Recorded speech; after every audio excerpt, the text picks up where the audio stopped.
यति बेला हामीसँग संवाद गर्नको लागि वरिष्ठ पत्रकार राजनीतिक विश्लेषक प्रदीप कुमार प्रसाई हुनुहुन्छ। प्रसाईजी नमस्ते, यहाँलाई स्वागत छ। नमस्ते, धन्यवाद। अबको केही घण्टाभित्र नेपालको राजनीति के हुन्छ कस्तो हुन्छ भनेर एउटा सर्वाधिक चासोको रूपमा हेरिएको असार 28 गते प्रधानमन्त्री पुष्पकमल दाहाल प्रचण्डले विश्वासको मत लिँदै हुनुहुन्छ। अब केही घण्टा मात्रै बाँकी छ भनौँ, होइन? हो। के भन्नुहुन्छ अब उहाँले विश्वासको मत पाउने नपाउने? किनभने एक ढङ्गले काङ्ग्रेस एमाले भित्रै विद्रोह भएर फ्लोर क्रस गरेर प्रचण्डले विश्वासको मत पाउन सक्ने सम्भावना पनि छ भनेर एका थरीले चर्चा गरिरहेका छन्।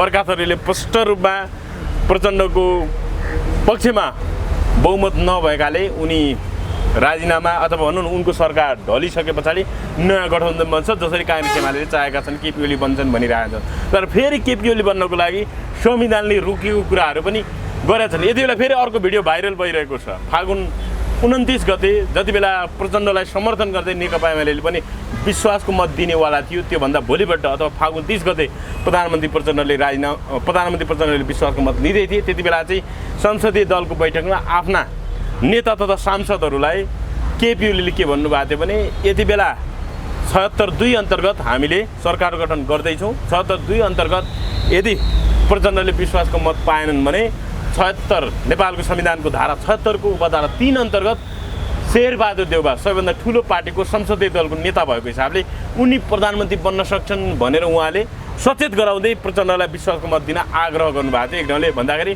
व्हिप पनि जारी गर्नुभएको थियो। अब यति बेला त्यही ढङ्गको परिस्थिति आएर केपी ओलीलाई प्रधानमन्त्री बनाउने सहमति गरेको छ काङ्ग्रेस एमाले, तर संविधानले त्यसलाई रोकेको छ। त्यो हिसाबले शेरबहादुर नै प्रधानमन्त्री बन्दैछ भन्ने पनि चर्चा भइरहेको छ। अब यो नेपालको राजनीति अब 28 गते जुन ढङ्गले अहिले चर्चा भइरहेको छ त्यसलाई अब त्यो कसरी अगाडि बढ्छ, के ठान्नु भएको छ, के सोच्नु भएको छ, के भन्नु? अब तपाईँले पनि हेर्नुभयो नि केपी ओलीले बोल्नु भएको, होइन? त्यो मैले हेरेँ।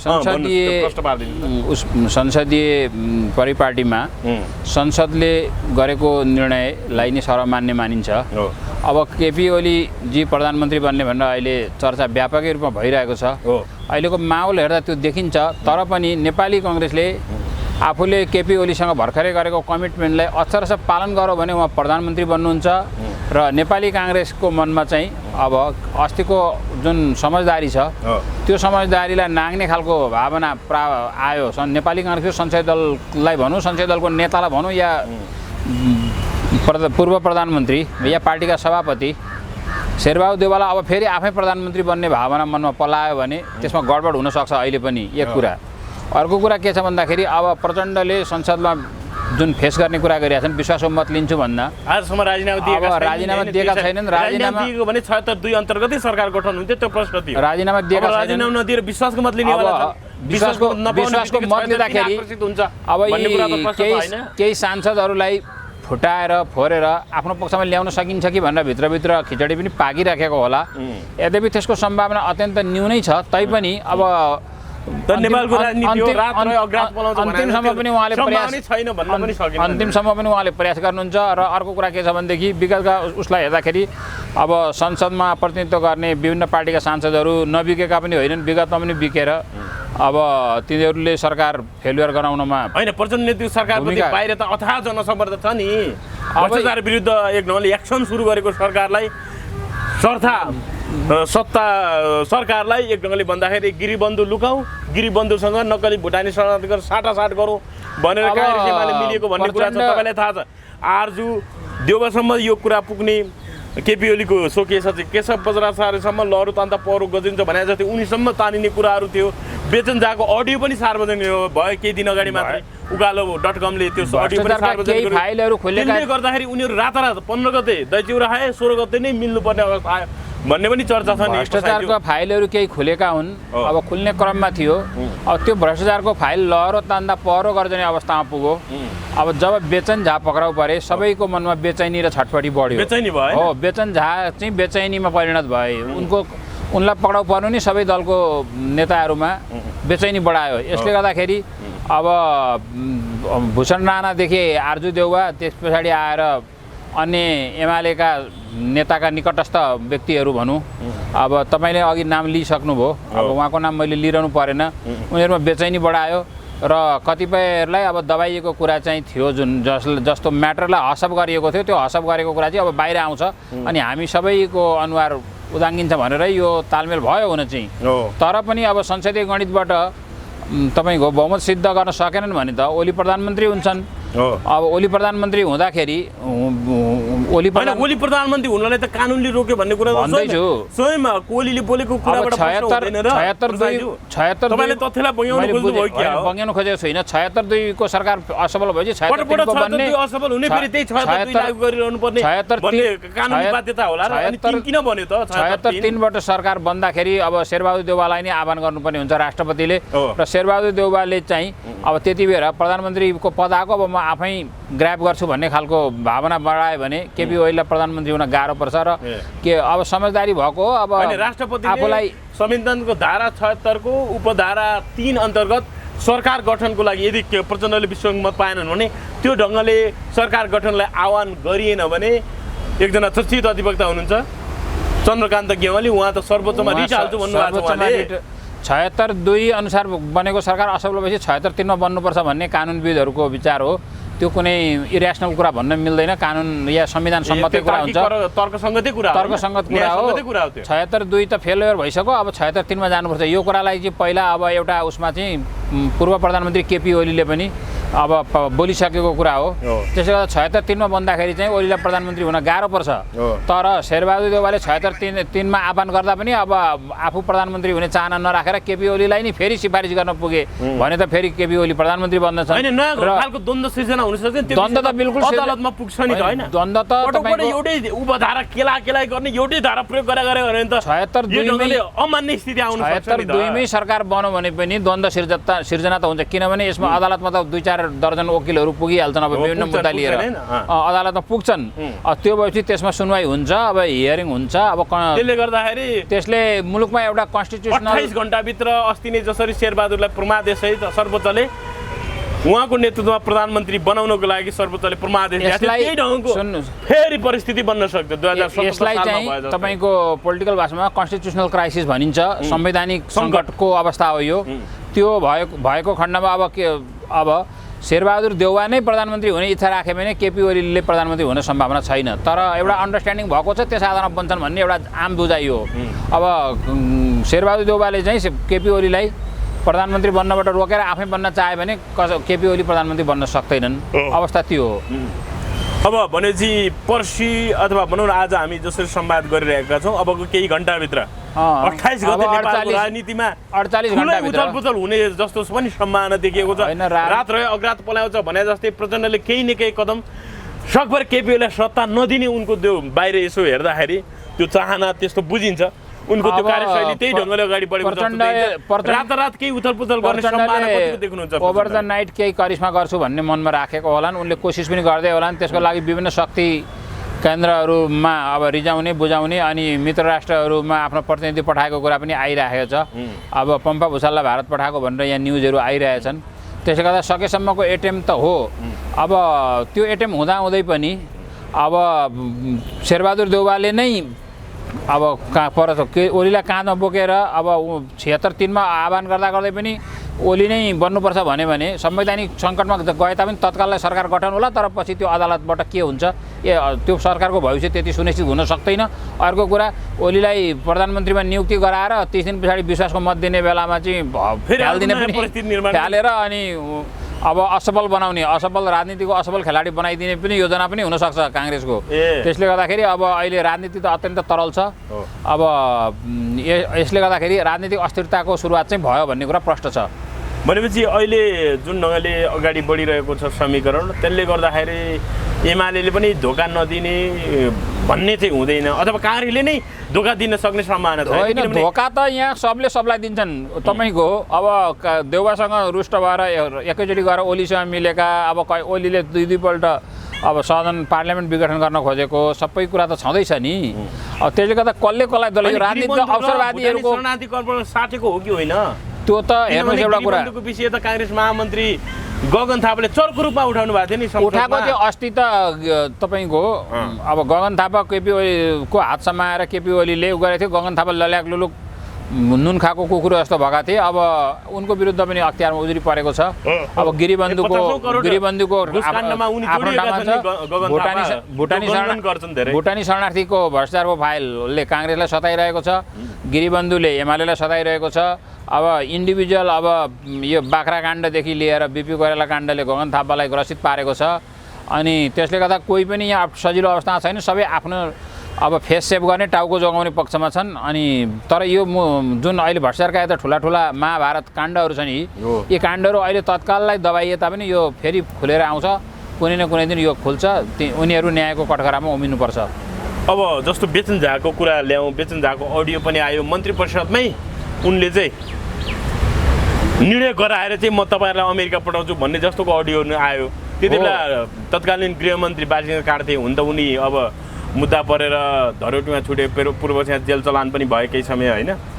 अब यो ढङ्गले भन्दाखेरि बेचन झाको लहरो चाहिँ आर्जु देवासँग पुग्ने कुराहरू आएको थियो। बेचन झाकै कारण यो सरकार ढलेको भन्ने पनि छ। के भन्नुहुन्छ तपाईँ? बिल्कुल हो। बेचन झा अब शेरबहादुर देउवाको सालो के भूषण राणा होइन, तपाईँले नै उल्लेख गर्नुभएको थियो। बिल्कुल हो। अलिकति प्रश्न पारिदिनुहोस् त। बेचन झा भनेको अब पहिला नेपालमा सिओ बनेर पसेका मानिस हुन्।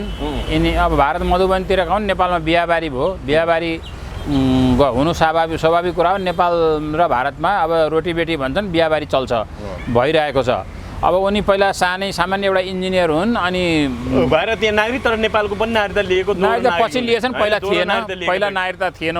जन्मसिद्धको नेपालको पनि नागरिकता लिए, उनको पछि लिएछन्। तर यिनी मधुबनीका मानिस हुन्।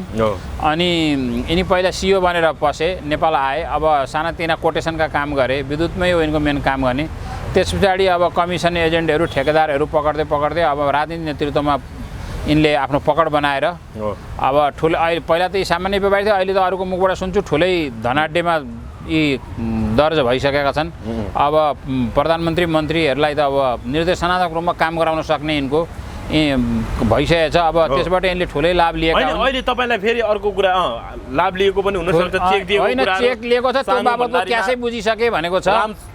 रामशरण केसीलाई चाहिँ अब यो एउटा केस त बाहिर आयो। बेचनले यस्ता हजारौँसँग चेक। यहाँनिर अर्को कुरा, बेचन झा जसरी पक्राउ गरे, अब अदालतले चाहिँ काठमाडौँ जिल्ला अदालतले 3 दिन पहिला, त्यसपछि फेरि 7 दिनको हिरासतमा अनुसन्धान गर्न अनुमति दिएको नेपाल प्रहरीलाई भन्ने छ। तर नयाँ सत्ता समीकरणसँगै उनले बयान गर्न पनि नमानेको र त्यही ढङ्गको संरक्षण भइरहेको नयाँ गठबन्धनबाट भन्ने कुनै पनि कुरा छ। मैले पनि सुनेको थिएँ बेचन झाले बयान दिएका छैनन् भनेर। अब बयान भएको छैन, बिरामी भएकोबाट हस्पिटल हुनुपर्ने। अब सरकार हुँदासम्म उनी अब कसो गरेर हिरासतमै बस्ने, तर अब बयान छल्ने, अरू कुराहरू गुप्त कुराहरू नभन्ने, त्यसमा अर्कोले अनुमति दिने भन्ने कुराहरू आइरहेको छ। योजना त्यही हो। जस्तो 15 दिनसम्म, अहिले कति 10-12 दिन भइसक्यो, अहिलेसम्म उनलाई बयान गराइएको छैन। त्यही भन्दैछु, प्रहरीले अरूलाई चाहिँ अब जबरजस्ती पनि बयान गराउने, जसरी पनि बयान गराउने। अब यहाँ सचिव भइसकेका मान्छेहरूसँग पनि बयान लिने, गृहमन्त्री भइसकेका मान्छेसँग पनि बयान लिने, उप प्रधानमन्त्री भएका मान्छेसँग पनि बयान लिने।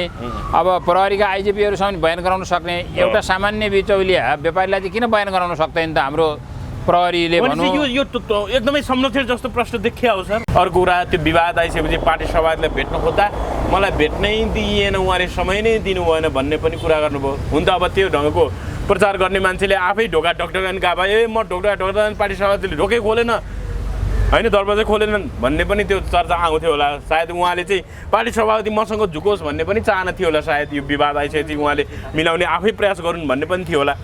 तर जुन ढङ्गले उहाँले आज पत्रकार सम्मेलन मार्फत कुरा उठाउनु भएको थियो, मैले चाहिँ यो ढङ्गको सत्य प्रतिवेदन ल्याउँदाखेरि मलाई अन्याय भयो, बोल्न दिएन। उहाँले त अब पार्टीले कारबाही गर्ने साथै के भन्नुभयो भने रवि लामिछाने क्लबबाट निस्कियो को हो, तर राष्ट्रिय स्वतन्त्र पार्टीमा चाहिँ यो ढङ्गको तर्क वितर्क गर्न चाहिँ कहिले पनि म छाड्दिनँ भनेर स्ट्रङ स्ट्याटस पनि लेख्नु भएको थियो। आज जुन ढङ्गले पत्रकार सम्मेलनमा निवर्तमान महामन्त्री मुकुल ढकालले अथवा निलम्बित महामन्त्री मुकुल ढकालले, बर्खास्त भएका महामन्त्री मुकुल ढकालले बोल्नुभयो, यसलाई कसरी हेर्नु पर्यो सर? अब मुकुल ढकालले गरेको कुराहरू हृदयदेखि बोले जस्तो मलाई लाग्दैन। किन लाग्दैन भने अब पार्टीको महामन्त्री भनेको सभापति पछाडिको महत्त्वपूर्ण पदै त्यही हो। अब सभापति लाई मैले भेट्नै पाइनँ भन्नुहुन्छ। पार्टीको महामन्त्रीले भेट्न पाइनँ भने त्यो कस्तो पार्टी हुन्छ, त्यो पार्टी कसरी चलेको हुन्छ त? उहाँहरू सँगसँगै रहने हो नि। उहाँले के फेससेभिङ गर्न चोख्याउन खोजेको थियो? हो, झुटै हो हैन? पार्टीको सभापतिलाई कसरी महामन्त्रीले भेट्न सक्दैन? यो कुरा एउटा हैन, टाइमै दिनु भएन रवि लामिछानेले भन्नुभयो। त्यस्तो हुँदैन, त्यो बेकार कुरा हो। मलाई विश्वास लागेन त्यो कुरा, त्यो पत्याइँदैन।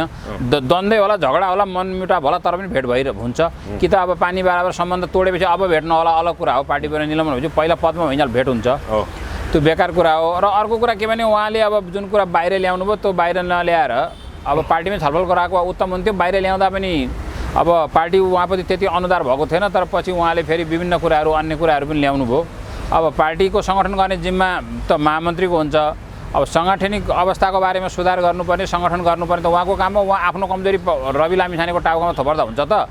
पार्टीको सभापति एकबाट भयो भने महामन्त्रीको सङ्गठन गर्ने दायित्व हुँदैन? पार्टीको महामन्त्रीबाट बर्खास्त गर्ने तपाईलाई भन्छु, सही गर्यो अनुशासन कमिटी। अब हेर्नुहोस्, तपाईँलाई पार्टीमा नेपाली काङ्ग्रेसमा कृष्णप्रसाद भट्टराई सभापति हुँदाखेरि अब गिरिजाप्रसाद कोइराला महामन्त्री हुन्थ्यो, उहाँले नि सङ्गठन गर्नुहुन्थ्यो। अब एमालेको अध्यक्ष भएर आउनु बहुदल आइसकेपछि 47 सालतिर जब मर्ज भयो, मनमोहन अधिकारी अध्यक्ष हुनुहुन्थ्यो, तर माधव नेपालले नि सङ्गठन गर्नुहुन्थ्यो। अथवा तपाईँको आएर मदन भण्डारी हुनुहुन्थ्यो। पछि मदन भण्डारीको निधनपछि अब 50 साल पछाडि आएर माधव नेपालले नि सम्हालेको। त्यसले गर्दा पार्टीको महामन्त्री नि हो सबै काम सम्हाल्ने भनेको। सभापति भनेको त एउटा मुकुट जस्तो भयो। अब सभापतिले खतम पारो पार्टी भन्दा हुन्छ, सामूहिक दायित्व लिनुपर्छ कि पर्दैन पार्टीभित्र? महामन्त्री सभापति भनेको असफल भएको अथवा जनतामा असफल भएको घट्दै गएको कुरा आफूले नै लिनु पर्थ्यो हैन? आफूले लिनु पर्दैन। मेरो कमजोरी हो भन्नुपर्छ कि सभापति आफूले अथवा गाल पारे पनि अथवा त्यसको अपनत्व पनि आफूले असफल। तपाईँको यो त माछा देखे दुला, सर्प देखे पाखात भने जस्तो भयो यो कुरा। पार्टीले जे ढङ्गले सुन्नु न, पार्टीले जुन कुराहरू उठाएर पार्टी महामन्त्रीबाट मुकुललाई बर्खास्त गर्यो त्यो सही निर्णय हो होइन? पार्टीबाट उहाँलाई उहाँलाई महामन्त्री पदबाट मात्रै हटाइएको हो, त्यो उहाँलाई साधारण सदस्यबाट हटाइएको छैन। साधारण सदस्य रहेपछि पार्टीबाट हटाइएको भन्न मिल्दैन। उहाँको पद मात्रै अहिले तत्काललाई खोसिएको हो, निलम्बित भएको के हो जे होस्, उसलाई टर्मिनेटै भएको होला। तर भोलि फेरि राम्रो काम गरेर सुध्रेमा त त्यो पार्टीको पदमा पुग्न सकिहालिन्छ नि। तर जुन ढङ्गको उहाँले अझै पनि पार्टी सभापति विरुद्ध 20 बमन जस्तै गर्नुभएको छ, त्यसले गर्दा उहाँ फेरि त्यही पार्टीमा स्थापित हुने सम्भावना देख्नुहुन्छ? अब एउटा कुरा के छ भनेदेखि मन मिलेर पनि भोलि सुध्रिन पनि सक्छन्, तर अब यस्तै बाटो लामो समयसम्म रहेर यस्तै गैर जिम्मेवार अभिव्यक्ति दिँदै गएमा त्यो पार्टीभित्र बसेर काम गर्न सक्ने स्थिति उहाँलाई नै अप्ठ्यारो हुन्छ र उहाँले आफै छोड्नुहुन्छ। पार्टीले हटाउनै पर्दैन। मुकुल ढकाल भने बित्तिकै के छ उहाँको प्रतिवेदन? अब आयो कतिपयले गगनलाई प्रशंसा गर्ने हिसाबले उहाँले जस्तो काठमाडौँमा 10वटा निर्वाचन क्षेत्रहरू छन्, तीमध्ये 5वटा निर्वाचन क्षेत्र त एक्लै राष्ट्रिय स्वतन्त्र पार्टीले जित्यो होइन? तीमध्ये 2वटा चाहिँ गगन थापाको सहयोगले, कृपाले, सदाशयताले, सद्भावनाले हामीले जित्यौँ भनेर 2 महिनासम्म रविलाई बोल्नै नदिएर संसदमा एकहोरो रोक्ने काम गर्ने तिनै गगनलाई कृतज्ञता धन्यवाद ज्ञापन गर्ने हिसाबले उहाँको गुणगान गाउने हिसाबले प्रतिवेदन तयार पार्नुभयो कि मुकुलले? कतिको सत्य हो? गगनबाटै परिचालित थिए र अहिले गगनकै डिजाइनमा अहिले यो रासोपाको विरुद्ध खनिएका पनि हुन सक्छन्।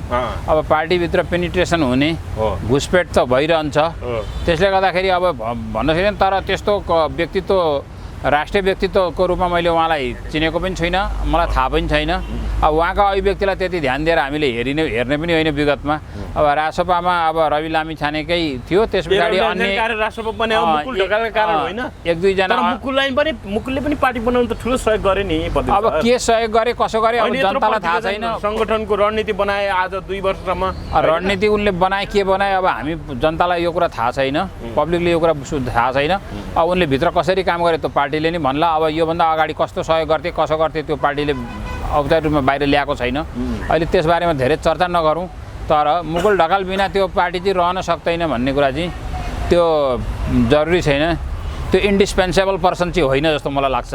नभई नहुने व्यक्तित्व होइन। मनिष जाहरू छ, त्यहाँ सोनिम अग्ले होइन, सन्तोष होइन, व्यक्ति- परियारहरू छ, सङ्गठनमा- सविता गौतमहरू छ, त्यहाँ सङ्गठन डाक्टर भनेको कुसुमा कार्कीहरू धेरै छ। व्यक्ति या समूह मिलेर बन्छ। त्यसमा एउटा व्यक्ति भनेको व्यक्ति गौण हुन्छ, सङ्गठनकै नामबाट उहाँलाई चिनिएको। भोलि सङ्गठन छोडेर उहाँ एक्लो हुनु भने उहाँ गौण हुनुहुन्छ, होइन त्यसको केही होइन अर्थ छैन। मुकुल ढकाल चाहिँ त्यसो भए पार्टीभित्र हिरा बनेर आउनुभयो कि किरा बनेर निस्किनु पर्ने स्थिति आयो, के भन्नु? अब उहाँलाई हिरा पनि नभनौँ, किरा पनि नभनौँ, कमन म्यान हो। अब सामान्य एउटा मेडिकल प्र्याक्टिसनर हुनुहुँदो रहेछ। आज होइन मैले उहाँ यसो हेरेँ। मेडिसिन भन्नाले आफै डाक्टर हो। डाक्टर उहाँ भनेको औषधि त्यही त हो बन्नुपर्ने नि। ठाउँमा मेडिकल- उहाँ के रोग बनेर निस्क्या हो? हो, मेडिकल प्र्याक्टिसनर हो, निस्किनु मेडिसिनको पार्टीमा? प्र्याक्टिस गर्ने विद्यार्थी हुनुहुँदो रहेछ उहाँ। अब उहाँको आज उगर मलाई त अब के डक्टर पनि थाहा थिएन, पिएचडी डक्टर हो कि मेडिकल डक्टर पनि MBBS थाहा थिएन, डक्टर हो, तर एमबिबिएस MBBS डक्टर हुँदछ। अब त्यो पार्टीमा त्यस्ता धेरै दर्जनौँ एमबिबिएस डक्टरहरू छन् होला। जोशीमा पनि एमबिबिएस डक्टर हो। अब एमएसए गरेका डक्टरहरू पनि छन् भन्ने सुनेको छु त्यहाँ। अब त्यो सामान्य कुरा हो। अब एकजना चिकित्सक हुनु भएन भने उनी आफ्नो पेसामा फर्किँदा पनि त भएकै छ नि। होइन पैसा त कमाउन सकिन्छ होइन? पैसा त अब अनि जिउ ज्यान कमाउने त हो। पेट पाल्न सक्छन् भन्नु अनि खोज्नु पेट भयो? पाल्न आफ्नो त्यो रो- ढङ्गले पनि नभनौँ होला। होइन। किनभने एउटा महामन्त्री भइसक्यो मान्छेलाई।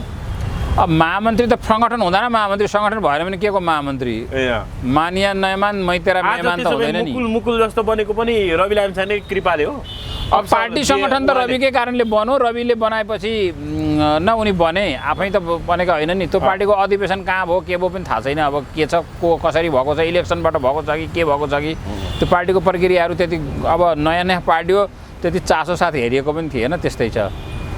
के छ अब मुकुलको आगामी यात्रा के होला, के लाग्छ तपाईँलाई? अब आगामी यात्रा पार्टीमा उनले अब सरेन्डर गरेर गल्ती स्वीकारेर आयो भने पार्टीमा गल्ती रियलाइज गर्नु पर्यो। फेरि मैले अब बढी बोले, साधारण मैले सदस्यबाट काम फेरि गरेँ, प्रमोट हुन म सक्छन् नि। सच्चिन्छु, मलाई माफ दिनुहोस् भन्न पर्यो उनले। उसलाई हटाएको छैन पार्टीमा। अब कहिलेकाहीँ के हुन्छ हटाए भनेदेखि- जस्तो हो नि होइन र बर्खास्त होइन, गरेपछि? कहिलेकाहीँ के हुन्छ भने पदलाई डिमोसन गरिन्छ। यो अहिले डिमोसन मात्रै हो, उनलाई टर्मिनेट भएको होइन नि त। ए अँ। अस्ति तपाईँले एउटा घटना सुन्नुभयो होला, उत्तर प्रदेशमा एउटा डिएसपीलाई प्रहरी आचरण विपरीत काम गर्दा त्यहाँका मुख्यमन्त्री ती जोगीले तपाईँको कन्स्टेबलमा घटुवा गर्दैछन्, हो। तर पनि उसले जागिर खायो। अब कुरा बुझ्नु होला नि। अब कन्स्टेबलमा घटुवा गरिदिए, अब गरिदिए पनि उसले जागिर खायो। अब एउटा निश्चित समय त्यो भएपछि उसको फेरि त निलम्बन फोक्वा गरिदियो भने त फेरि त्यो पदमा आउँछन् नि। तर त्यस्तै त उनी हो नि। सच्ची नै सम्मान देख्नुहुन्छ मुकुल? अब अहिले यो बोल्दाखेरि अलि अराजकै जस्तो लाग्छ। अब अझै बढी नै भयो जस्तो छ होइन? अलिकति अझै बढ्दै टेम्पर हाई नै बढाइरहेका छन् टेम्परामेन्ट उनले, बढे माथि जस्तो छ। अब औषधि कुल हुने सम्मान होइन, देख्नुहुन्छ तपाईँ? राजनीतिमा डाक्टर त्यति- हुन्, कुल पनि होला नि त। अब डाक्टर हुन् त उनी मेडिकलमा प्र्याक्टिस गर्छन्, मेडिसिन सम्बन्धी नयाँ नयाँ कुरा बुझ्ला नि त। राजनीति भनेको त्यसरी चल्दैन। राजनीतिमा मेडिसिनले औषधि काम उपचार गर्दैन। गर्ने या मेडिकल साइन्स पढे जस्तो होइन। यो राजनीति त्यो भनेको एउटा एक्युरेट ऊ छ, यो भनेको एउटा केही छ सम्भावना र सुझाव सल्लाह केही छ प्रदीप उहाँलाई तपाईँ केही दिन उहाँलाई अब पार्टीमा राम्रोसँगले उज्जवल अभिप्राय होइन, राखेर काङ्ग्रेस काम एमाले गर्नु। माओवादी विकल्प राष्ट्रसभा हो कि भनेकोमा उनले झन् धुलिसात बनाउन लागे होइन, पार्टीलाई सिद्ध्याउन त्यो होइन, लागे। व्यक्तिले कसरी पार्टी सिद्ध्याउँछ? व्यक्तिले पार्टी सिद्धिँदैन कुनै पनि पार्टीमा। तपाईँको तर होइन एउटा भाइरस बनेर आए नि उनी कोही होइन? मान्छे त्यो ढङ्गले चर्चा होइन, भयो। एउटा मान्छे निक्लेर जाँदा केही फरक पर्दैन। त्यसले कुनै पनि फरक पर्दैन। त्यो पार्टी भनेको एउटा विराट समुद्र भेला हो। व्यक्ति भनेको अब त्यसबाट एक घैला पानी निकाले जस्तो। त्यो व्यक्तिले केही अर्थ छैन। सङ्गठन छ र नि मुकुल ढकाल, नभए त्यस्ता डाक्टर त यहाँ अहिले 30,000 भन्दा बढीले त मेडिकल काउन्सिलको सदस्यता लिइसकेका छन्। त्यो एउटा व्यक्तिको के कुरा हुन्छ? व्यक्तिको पछाडि नलागु न। अहिले त ऊ सिङ्गल व्यक्ति भइहाल्यो। सामान्य साधारण 54 सदस्य जस्तो न हो साधारण होइन, सदस्य। सुझाव सल्लाह चाहिँ केही छ उहाँलाई? सुझाव सल्लाह अब सचेर काम गर्नुहोस्, पार्टीको हितमा काम गर्नु हो भने उहाँलाई पार्टीले एप्रिसिएट गर्छ। फेरि होइन एकजुट भएर अगाडि बढ्नुहोस् भन्ने पार्टीले तपाईँको छ। एप्रिसिएट गर्ला भनौँ न। हस्, यो महत्त्वपूर्ण समय र संवादको लागि प्रदीप सर यहाँलाई धेरै धेरै धन्यवाद। धन्यवाद।